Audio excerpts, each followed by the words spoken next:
A cross and hungry panda went into a bar and, without ordering a drink, demanded a bowl of free bar snacks. The bartender refused. Those snacks are for paying Patreons. So the panda grabbed the nearest bowl, gobbled up all the snacks, then he pulled out of the revolver, shot the bartender dead, and stalked out. The patrons all asked each other who was that masked murderer. The quiet little guy at the end of the bar calmly answered, "That was a panda. He eats, shoots, and leaves." Walks into a bar and notices 2 pieces of beef nailed to the ceiling. He asks the barman why they're there. It's a competition. If you can climb up there and get those bits of meat down, you'll get free drinks all night. If you try and fail, then you'll have to buy a round for everyone in the pub. Do you fancy having a go? The man has a long, hard look at the ceiling before saying, "No, I'll just have a pint, thanks. The stakes are too high." Husband and wife were having a fine dining experience at their exclusive country club when this stunning young woman comes over to their table, gives the husband a big kiss, says she'll see him later, and walks away. His wife glares at him and says, "Who was that?" "Oh," replied the husband, "she's my mistress." "Well, that's the last straw," says the wife. "I've had enough. I want a divorce. I'm going to hire the most aggressive, meanest divorce lawyer I can find and make your life miserable." "I can understand that," replies her husband. "But remember, if we get a divorce, it will mean no more wintering in Key West or the Caribbean, no more summers in Tuscany, no more Cadillac STS in the garage, and no more country club. And we'll have to sell the 26-room house and move to 2 smaller homes. But the decision is yours." Just then, a mutual friend enters the restaurant with a gorgeous young woman on his arm. "Who's that with Jim?" asks the wife. "That's his mistress," says the husband.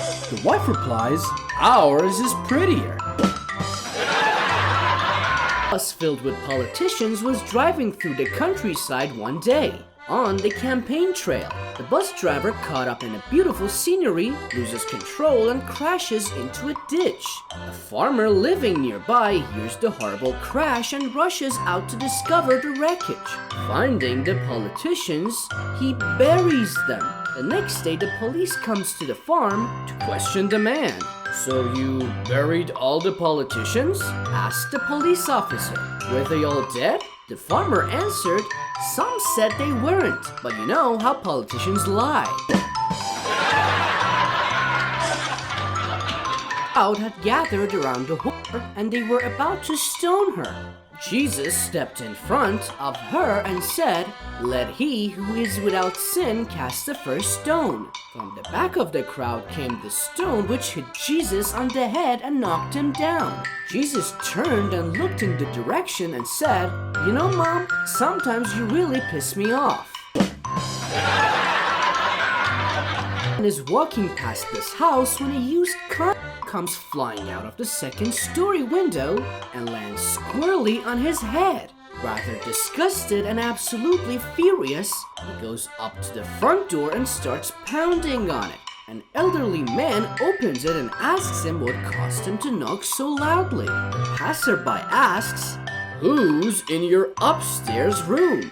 The elderly man replies, "I can't see how it's any of your business, since you must know my daughter and intended son-in-law are upstairs." The passerby hands him the used condom and says, "Well, I just wanted you to know that your intended grandchild fell out of the window."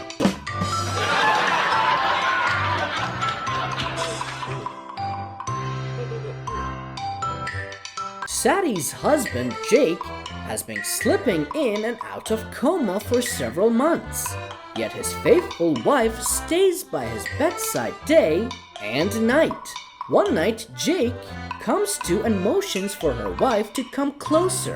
He says, "My Sattie, You have been with me through all the bad times. When I got fired, you were there to support me. When my business failed, you were there. When I got shot, you were by my side. When we lost the house, you gave me support. When my health started failing, you were still by my side. You know what, Sadie? What, dear? She asked gently. I think you're the bad luck.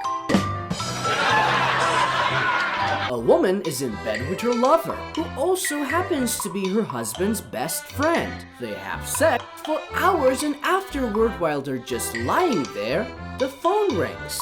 Since it is the woman's house, she picks up the receiver. Her lover looks over at her and listens, only hearing her side of the conversation. She is speaking in a cheery voice. Hello. Oh, hi. I'm so glad that you called. Really? That's wonderful. I am so happy for you. That sounds terrific. Great. Thanks. Okay. Bye.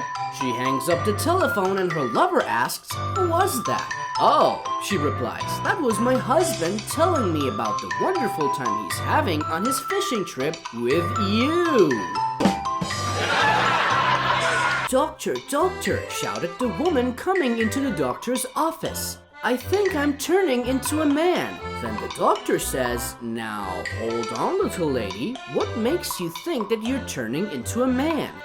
Well, said the woman, I'm starting to grow hair on my chest. And then the doctor asked, well then, how far down your chest is your hair growing? And then she replied, all the way down to my